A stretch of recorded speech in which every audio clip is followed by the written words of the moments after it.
어른컵이로 바로 문도 유래이야기.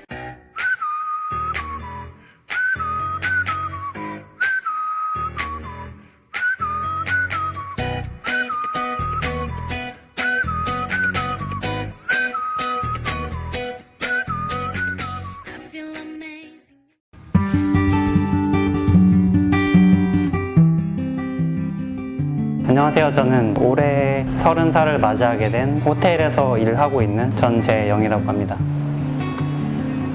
일단 저는 예전에 이렇게 인터뷰할 기회가 별로 없어가지고 어색한 그런 것도 있는데 막상 해보니까 괜찮은 것 같아요. 근황은 이제 저희 호텔이 코로나 바이러스 때문에 잠깐 문을 닫은 상태여가지고 거의 집에만 지내고 있는데 그냥 집에서 운동도 하고 책도 읽고 뭐 영화도 보고 하면서 잘 지내고 있습니다. 최근에 감사한 거는 일을 좀 몇 달, 한 2달 넘게 쉬긴 했는데 다음 달부터 이제 일 다시 나갈 그런 계획이 있어가지고 그게 제일 감사한 것 같아요. 이거 좀 생각을 해봐야 될 것 같은데. 두나미스는 나에게 있어서 미.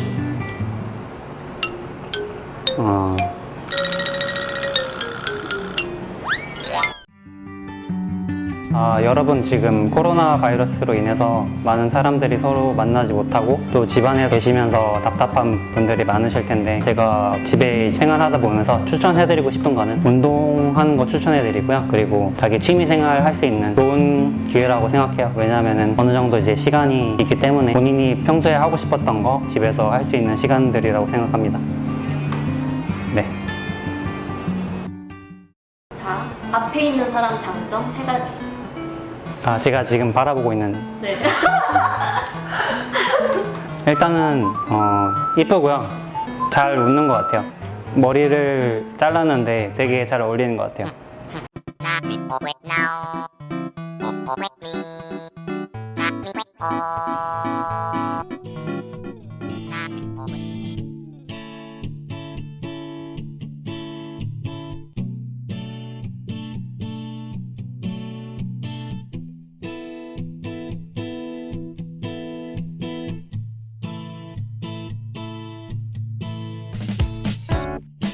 네, 한 주간도 모두 잘 지내셨나요? 오늘도 말씀 앞으로 나오는 우리 모든 예배자분들을 예수님의 이름으로 축복하고 환영합니다. 자, 오늘 장소가 좀 바뀌었습니다. 오랜만에 교회에서 또 저희 청년들 예배실은 아니지만 이렇게 성가대 연습실에서 녹화를 좀 하게 되었습니다. 매일 출근을 하면서도 사실 저 역시 이 장소에서 녹화하는 것만으로도 좀 나름대로 감회가 좀 새롭고 좀 감사가 있습니다. 이제 여러분들만 교회를 오시면 될 것 같아요. 여러 가지 아직은 상황이 좀 어렵지만 또 그런 소소한 감사를 가지고 오늘 예배를 드리게 되었습니다. 더불어 오늘 또 이제 귀한 소식을 또 나눠주신 우리 전재영 청년에게도 또 감사의 인사를 전해드리고 싶습니다. 자, 이제 우리 함께 좀 예배를 드리도록 하겠습니다. 우리 먼저는 청년의 기도를 함께 드리며 우리 함께 예배 가운데 나가도록 하겠습니다. 자, 자막을 통해 보시면서 함께 낭독하도록 하겠습니다. 2020년 7월 두나미스 청년의 기도. 하나, 선하신 하나님을 더욱 신뢰하는 우리가 되게 하옵소서. 둘, 지금의 시대적 상황에 위축되지 않고 담대할 수 있도록 지혜와 총명을 허락하여 주옵소서. 셋, 이 시대의 교회가 하나님의 뜻을 나타내는데 부족함이 없는 교회가 되게 하옵소서. 넷, 두나미스 예배자들이 어디에서든 그리스도의 향기를 나타내게 하옵소서. 아멘. 자, 7월 한 달도 우리의 마음과 입술을 좀 정비하셔서 다 함께 이렇게 좀 기도했으면 합니다. 자, 이 시간에는 또 오늘 우리에게 주시는 말씀을 좀 찾아보도록 하겠습니다. 자, 사도행전 2장 14절부터 15절까지 말씀입니다. 앞에 자막을 보시며 함께 합독하여 읽도록 하겠습니다. 시작. 베드로가 11사도와 함께 서서 소리를 높여 이르되 유대인들과 예루살렘에 사는 모든 사람들아, 이 일을 너희로 알게 할 것이니 내 말에 귀를 기울이라. 때가 제3시니 너희 생각과 같이 이 사람들이 취한 것이 아니라. 아멘. 저는 개인적으로도 그렇고 또 성경의 기록에 있어서도 그렇고 신앙생활에 있어서 질서가 중요하다는 것을 무척 믿으며 강조하는 사람 중에 한 명입니다. 질서를 자꾸 강조하다 보면 뭐 고리타분하다는 소리를 좀 듣기도 하지만 생각해보면 우리 모두는 이미도 엄청난 질서 속에서 살고 있죠. 조금만 생각해보면 뭐 다 말할 수 없을 정도로 많아요. 그 질서가 주는 안전함, 경고 뭐 등을 우리 실생활에서도 가까이 접하며 우리가 살고 있죠. 질서라는 게 뭘까? 뭐 이런 식으로 설명을 할 수 있다고 봅니다. 어떤 목적을 가지고 무언가가 정해진 것. 어떤 목적을 가지고 무언가가 정해지는 것. 뭐 물론 사전적인 표현은 아닙니다만 이런 식으로 생각해 볼 수 있을 거라 생각해 봅니다. 사전적인 의미로 보면 언제나 바르고 가지런한 것. 위키백과에 보면 그렇게 나와 있어요. 맥락은 같죠. 잠언서 8장 29절에 보면 이런 말씀이 있습니다.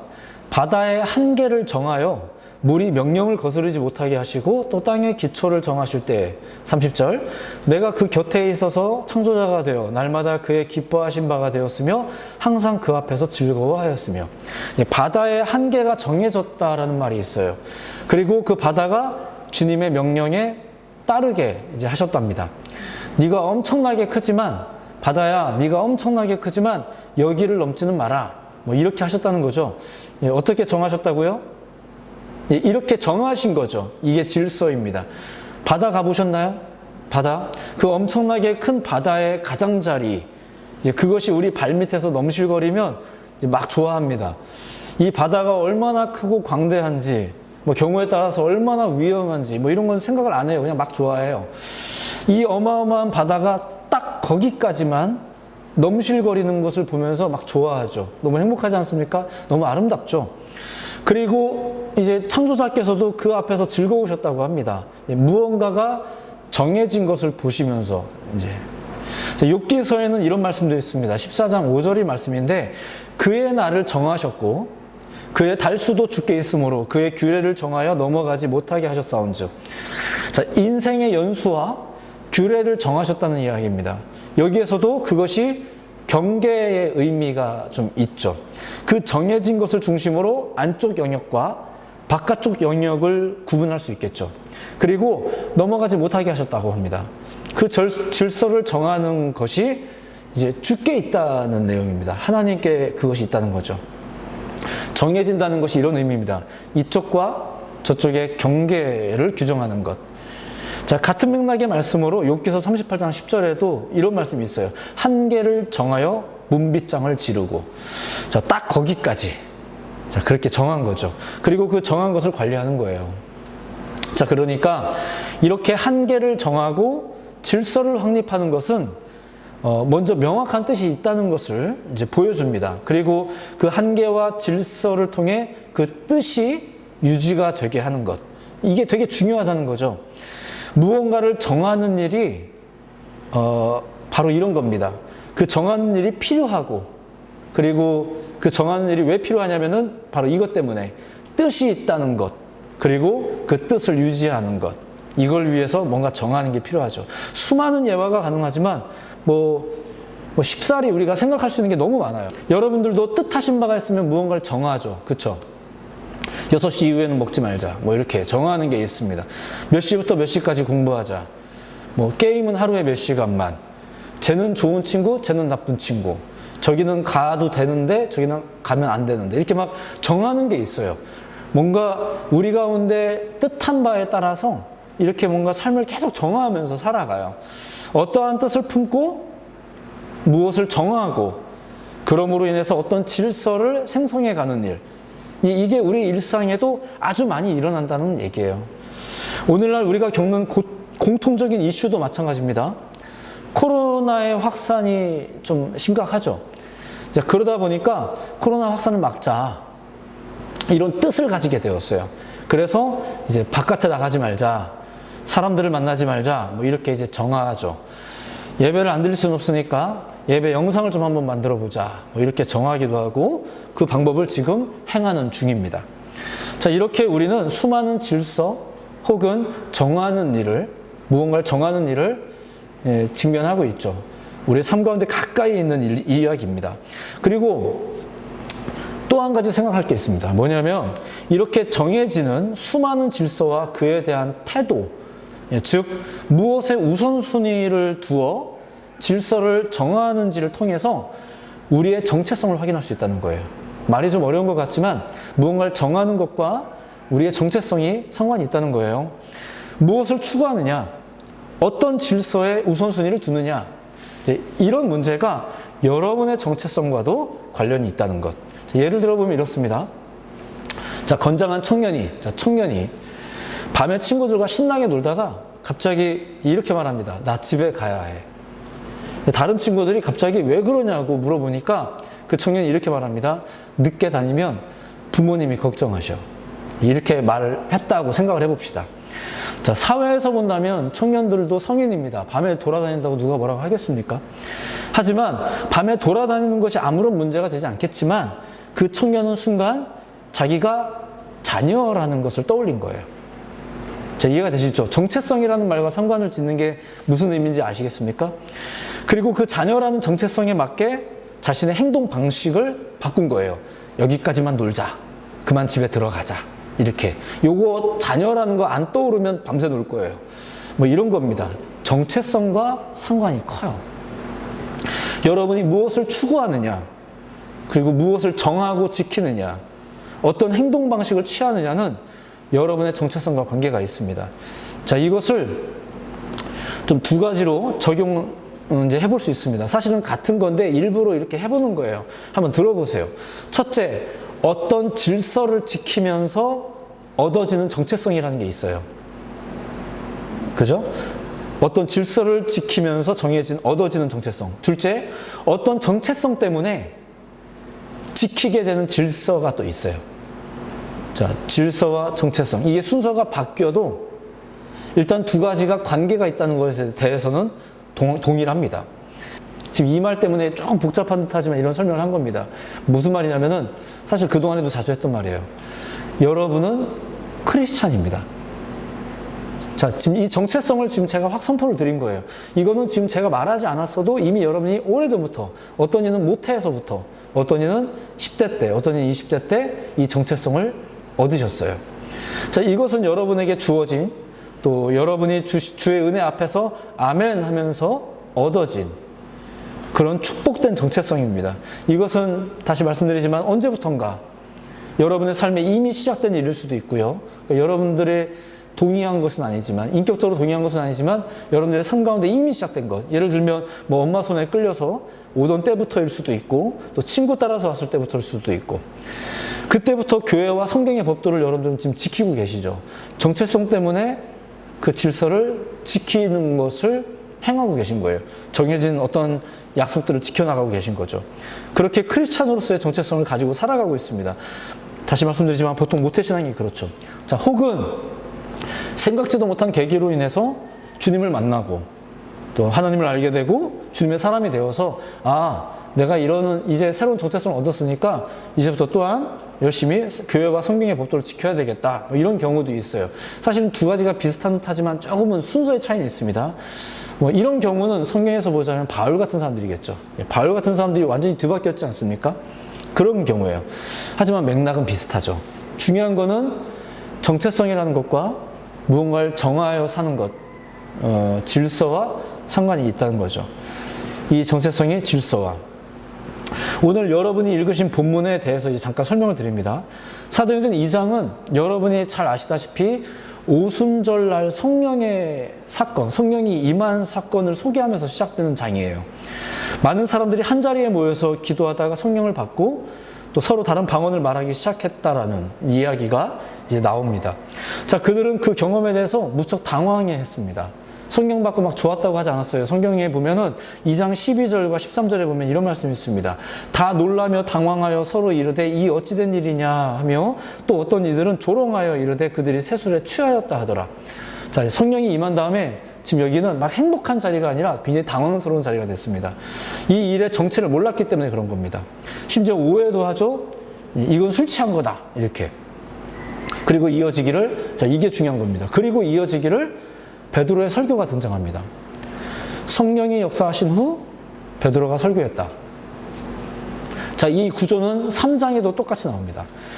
이제 베드로와 요한이 3장의 초반에 보면 베드로와 요한이 성전에 들어가다가 이제 나면서부터 못 걷게 된 사람을 만나게 돼요. 그리고 뭐 여러분들 아시다시피 이제 그를 고쳐주는 장면이 나오죠. 3장 6절인데 이렇게 말합니다. 은과 금은 내게 없거니와 내게 있는 이것을 내게 주노니 나사렛 예수 그리스도의 이름으로 일어나 걸으라 하고, 이러면서 그가 고침받은 이야기가 나와요. 자, 이 구절대로 보자면, 베드로 본인의 말대로 보자면 이것은 그의 능력이 아니에요. 그죠? 나사렛 예수의 이름으로 하면서 선포하면서 이 일이 벌어지죠. 성령의 역사예요. 자, 그리고 이 사건 이후 3장 11절부터 다시 베드로의 설교가 나오기 시작합니다. 성령의 역사, 베드로의 설교. 이것이 사도행전 2장과 3장의 동일한 구조로 등장합니다. 이 구조가 질서예요. 자, 때로 이 구조에 대해서 오해하는 분들이 가끔 있어요. 뭐 이렇게 하다가 보니까 뭐 성령보다는 베드로가 더 훌륭한가? 성령이 임했으면 자유롭게 막 다 해도 되는 거 아닌가? 성령이 이끄시는 대로 해도 되는 거 아닌가? 근데 베드로가 그 다음에 나와서 뭔가 이렇게 지시하는 것 같고 설명하는 것 같고, 그럼 베드로가 성령보다 더 센가? 이런 오해를 하는 분들이 가끔 계시는데 그렇진 않습니다. 당연히 베드로의 설교 자체가 엄청나게 평가되어지기보다 그럴 수 없죠. 다만 하나님의 질서에 따라 베드로의 설교가 중요했던 거예요. 하나님의 질서에 따라 베드로의 설교가 중요한 것. 아무려면 성령보다 베드로가 뭐 더 세다거나 그렇겠습니까? 그렇지 않습니다. 가끔 이런 비유를 제가 듣는 적이 있습니다. 불은 그 자체가 능력이 아니라 조절될 때 능력이다. 이런 표현을 제가 가끔 쓰곤 합니다. 불이라는 게 있죠. 불은 그 자체는 여러 가능성을 가진 거예요. 그것은 엄청난 위험이기도 하고 때로는 엄청난 유익이 되기도 합니다. 어떨 때요? 조절 여부에 따라서입니다. 조절 여부에 따라서. 물론 이것을 지금 성령의 일과 비유, 뭐 이렇게 이제 성령의 문제에 적용을 해서 뭐 성령을 조절한다 이렇게 말하면 좀 되게 말이 이상한 말인 건 사실이지만, 하나님의 질서에 따르면 이런 방식의 접근은 분명히 성경에 많이 등장을 하고 있어요. 대표적인 예가 또 이런 얘기가 있죠. 여러분들이 신약성경에서 많이 듣던 이야기 중에 이런 말이 있어요. 할례자에게는 할례자처럼, 무할례자에게는 무할례자처럼. 이런 표현이 있죠. 이 조절될 필요가 있다는 거예요. 할례와 같이 정해진 율법이 있지만 그럼 이방인은 어떻게 해야 되나? 바울은 이 문제 앞에서 진정한 구원의 일을 위해 이 할례라는 어떤 율법 자체가 매여 있을 것이 아니라 이제 다르다. 조금은 다른 적용점이 있다. 유연한 생각을 가졌던 사람이 바로 이 바울이잖아요. 오늘날은 또 어떨까요? 뭐 어떤 학생이 신앙생활을 하던 중에 큰 은혜를 받았어요. 교회를 다니다 보니까 너무 행복하고, 뭐 심지어는 사역을 하다 보니까 너무 행복한, 뭐 이런 사람도 제가 참 많이 만나봤습니다. 자, 그런데 이 학생이 그 후로 학교를 안 가고 계속 교회만 와 있어요. 어떻게 해야 될까요? 학교 보내야죠. 목사가 그 학생에게 야, 너 학교에 가. 이 말을 한다고 해서 그 목사가 믿음이 없는 겁니까? 그렇지 않다는 거죠. 조절이 필요한 거예요. 저는 청년 사역을 하다 보니까 이런 문제를 참 많이 직면합니다. 주로 청년들이 교회 안에서 하는 사역 문제 때문에 이 부분을 많이 경험하게 됩니다. 복된 일이죠. 교회에서 사역한다는 것은 참 복된 일이에요. 근데 그럼에도 불구하고 그로 인해 청년들의 신앙이 흔들리거나 심지어 교만해지거나 뭐 이런 장면들을 너무 많이 보아온 거죠. 제가 주로 개입했던 일이 바로 이것입니다. 이게 중요하다고 믿으니까. 그래야 한다고 믿은 거예요. 그냥 뭐 믿음 생겼다 이래서 교회에서 뭐 사역 막 10가지, 20가지 이렇게 하는 게 아니라, 목사가 어떻게 성령의 역사와 그 심령 안에 다가온 그 하나님의 은혜를 목사가 어떻게 컨트롤을 할 수 있겠습니까? 하지만 분명히 필요한 어떤 작업이 있더라 이거죠. 사도행전 2장에서 성령의 임재 이후에 성도들이 어떻게 되었다고요? 그들은 서로 당황하기도 하고 심지어 오해하기도 했답니다. 그리고 그 이후에 베드로의 설교가 이제 한참을 이어지고 있죠. 그리고 2장 42절은 이렇게 말합니다. 그들이 사도의 가르침을 받아 서로 교제하고 떡을 떼며 오로지 기도하기를 힘쓰니라. 사도의 가르침을 받은 후에 성령을 받은 사람들의 태도가 정리가 됐다는 거예요. 그리고 43절 이하는 이런 일이 잘 정립되어 가는 교회의 모습을, 이제 이런 일이 잘 정립된 교회, 그런 모습을 소개하고 있죠. 그냥 한번 쭉 읽어드릴게요. 43절. 사람마다 두려워하는데 사도들로 말미암아 기사와 표적이 많이 나타나니. 너무 사도들에게 막 여러분들이 그렇다고 위축될 필요는 없어요. 성령이 없으면 이제 이런 일도 없는 겁니다. 44절. 믿는 사람이 다 함께 있어 모든 물건을 서로 통용하고. 45절.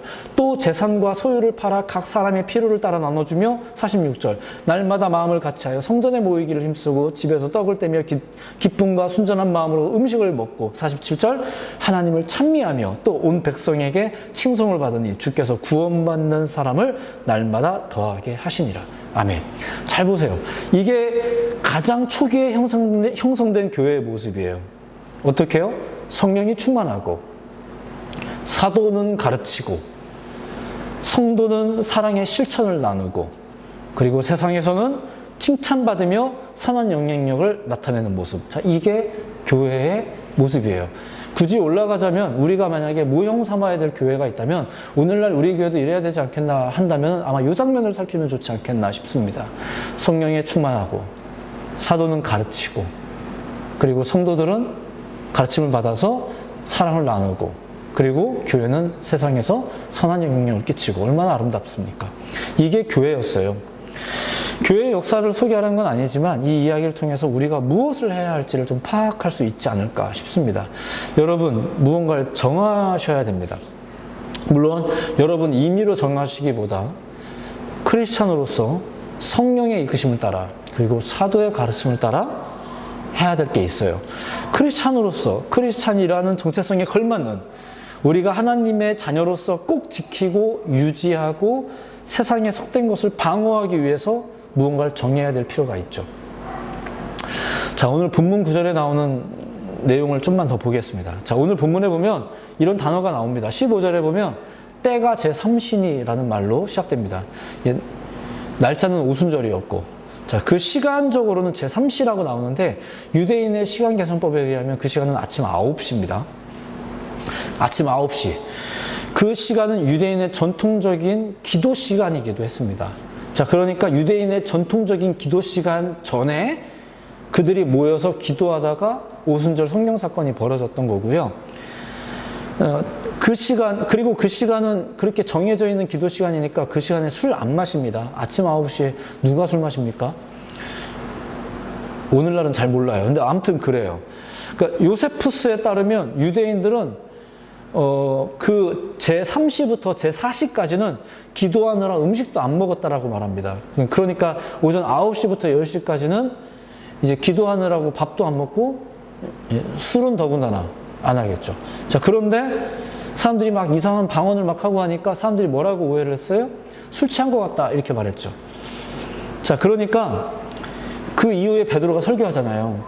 그러니까 그 이후에 베드로가 설교했던 것이 없었으면 이 성령의 역사가 뭔지도 몰랐고, 그리고 그 아침에 이 사람들이 행한 모습이 술 취한 걸로 오해될 수 있고, 그럴 수 있었다는 거예요. 베드로의 설명이 필요하죠. 성령의 존재에 대해서 이해를 못할 뿐만 아니라 기독교인들이 하는 행동들이 오해가 되는 거예요. 바른 설교가 없으면, 바른 해석이 없으면 그렇게 되는 거죠. 베드로의 설교가 없으면 그럴 뻔했어요. 이렇듯 오늘 말씀의 모든 내용은 정해진 시간에 기도하는 사람들이 성령의 임재를 경험하고 설교자의 설교를 통해 건강한 교회를 이루어갔다. 자, 이렇게 정리할 수 있겠죠. 다시 한번, 정해진 시간에 기도하던 사람들이 성령의 임재를 경험하고, 나 받았다 이래갖고 바로 뛰쳐나가는 게 아니라 사도의 가르침을 받아 이제 건강한 교회를 이루어 나갔다. 이렇게 볼 수 있겠죠. 이 전개 방식 자체가 하나님의 방식이라는 거예요. 참고로 3장도 이렇게 시작됩니다. 제9시 기도 시간에 베드로와 요한이 성전에 올라갈세. 이렇게 이어지죠. 이제 9시가 몇 시인지는 계산해 보면 나오죠. 자, 그들은 계속해서 정해진 것을 잘 지키는 중입니다. 그죠? 다음 주에는 그 3장을 본문으로 해서 또 몇 가지 살필 부분들을 소개해 드리겠습니다. 말씀을 좀 정리하겠습니다. 무언가를 정하셔야 됩니다. 첫째는 시간을 정하셔야 됩니다. 이게 되게 중요한 작업입니다. 여러분들이 뭔가 결정할 때마다, 무언가 마음에 뜻을 품을 때마다 정하는 게 있잖아요. 대표적으로 다이어트 할 때 우리가 시간을 정하는 게 있잖아요. 시간을 정하는 것은 참 중요합니다. 주님을 향한 참된 헌신은 시간의 헌신이에요. 잘 생각해 보세요. 뭐 주님을 다해서 뭐 마음을 다했네, 뭐 헌신했네, 봉사했네. 그게 뭘 의미하는 거예요? 그죠? 시간을 헌신하는 거죠. 심지어 혼자서 집에서 신앙을 지키는 모습에 대해서도 어떻습니까? 나 혼자서도 뭔가 하나님의 사람답게 살리라. 그러면 뭘 정해요? 시간을 정해서 성경을 읽고 기도를 하죠. 그러니까 시간을 정하는 게 굉장히 중요합니다. 두 번째는 뭘까요? 기도하기를 정하셔야 됩니다. 우리가 행해야 될 많은 실천 사항이 있겠지만 단연 기독인들에게 전해드릴 만한, 권고해드릴 만한 첫 번째 권고는, 행동 방침은 단연 기도입니다. 기도하셔야 됩니다. 그냥 뭐 마음으로 혹은 뭐 문자로 기도하겠습니다. 이 문자 보냈다고 기도를 한 건 아니에요. 기도를 하셔야 기도를 한 거예요. 제가 예전에도 그런 소개를 한 적이 참 많은데, 기도 행사에 참여했다고 해서 기도를 한 건 아닙니다. 실제로 기도를 해야 기도를 한 거죠. 뭐 이건 기도에 대한 내용이니까 뭐 설명하려면 좀 길어질 것 같아요. 좀 넘어갈게요. 기도하기를 정할 필요가 있어요. 뭐 세 번째는 말씀 이야기입니다. 제 말씀 이야기인데 좀 더 다른 표현으로 구체적으로 표현해 드립니다. 설교 듣기를 결정하세요. 설교를 듣기를 결정하세요. 이게 최선의 답인지는 잘 모르겠습니다만 열심히 고민하다가 이렇게 세 번째 사항을 규정하였습니다. 설교 듣기를 정하셔야 됩니다. 이렇게 영상 예배를 듣더라도 이게 틀어놓고 가서 막 설거지하고 이러시면 안 되고 설교를 딱 들으세요. 말씀을 집중해서 들어보세요. 이게 되게 중요합니다. 저 목사님, 저 전도사님 이게 아니에요. 저 사람의 이야기가 아니라 주의 말씀을 듣는다는 것이 참 중요합니다. 실제로 얼굴과 얼굴을 대면해서 인격적으로 나누지 못하지만 이 영상을 보면서 우리가 그래도 소소하게나마 이 모니터 안에서 이제 막 설명하고 있는 목사의 모습을 통해서 주의 말씀을 듣는 것이 얼마나 중요한 문제인지 몰라요. 앞으로 우리가 직접 만나서 말씀을 나누면 제일 좋을 것 같습니다. 하지만 어쨌거나 설교 듣기를 정하셔야 됩니다. 예배 시간을 잘 지키세요. 이게 녹화 영상이기 때문에 아무 때나 틀어도 보실 수 있는 게 맞아요. 하지만 자꾸 여러분들의 마음속에 타협을 시작하다 보면 뭘 못 지키냐? 시간을 못 지켜요. 시간이 점점 미뤄지게 되고, 물론 뭐 뒤에라도 설교를 보시고 하는 것도 참 감사한 일입니다. 하지만 시간을 정해서 말씀을 딱 들으세요. 그게 참 중요합니다. 비록 기도하기를 정하기가 어려울 수 있어요. 그리고 설교 듣기가 괴로울 수도 있어요. 네. 하지만 여러분이 신앙인 됨과 하나님의 자녀됨을 나타내기 위해 가장 중요한 것, 그러니까 여러분들의 정체성과 관련된 거죠. 이것을 위해서 무언가를 정하고 그것을 지키는 일들은 굉장히 중요합니다. 생각해 보세요. 우리는 질서가 중요하다는 것을 알면서도 정작 우리가 또 그 질서를 깨트리면서 살아가고 있지 않은가. 다음 주에는 지켜야 할 질서와 벗어버려야 될 질서에 대해서 이야기를 할 거예요. 근데 아무튼 이제 이 사도행전 3장을 가지고 지켜야 될 질서와 이제 벗어버려야 될 질서에 대해서 소개해 드릴 겁니다. 하지만 오늘은 이렇게만 정리를 합니다. 여러분의 크리스찬됨을 나타내고 또 유지하고 성장시킬 수 있도록 무언가를 정하십시오. 정하는 일은 참 중요합니다. 사실 앞서서 계속 얘기했지만 여러분들은 지금도 이미 많은 걸 정하면서 살고 계십니다. 그렇죠? 뭐 그게 필요하니까. 그죠? 필요하잖아요. 그러니까 우리의 크리스찬됨을 나타내고 또 유지하기 위해서도 역시 그 정하는 일이 필요하다는 거죠. 오늘도 이 예배를 통해서 여러분 안에 선한 결단이 일어나기를 예수님의 이름으로 축복해 드립니다. 새로운 날들도 모두 평안하시고 다음 예배 시간에도 또 그렇게 만나 뵙기를 바라요.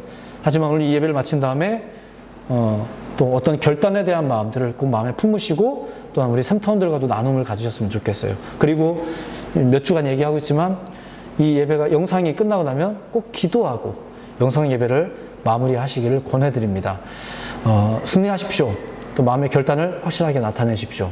무엇보다 정하는 일들의 중요성, 기도하기, 말씀 듣기를 여러분들이 다시 한번 굳건하게 다듬어 나가서 이 예배 생활이 무너지지 않는 우리 청년 여러분들 모두가 되기를 예수님의 이름으로 축복해 드립니다. 한 주도 승리하시고 다음 예배에서 또 만나 뵙도록 하겠습니다. 감사합니다. 모두 은혜 많이 받으셨나요? 출석은 밑에 댓글창이나 카톡방을 이용해 주시면 되고, 또 이전 예배 영상이 보고 싶으신 분들은 이쪽을 클릭해 주시면 됩니다. 남은 한 주간도 모두 승리하세요.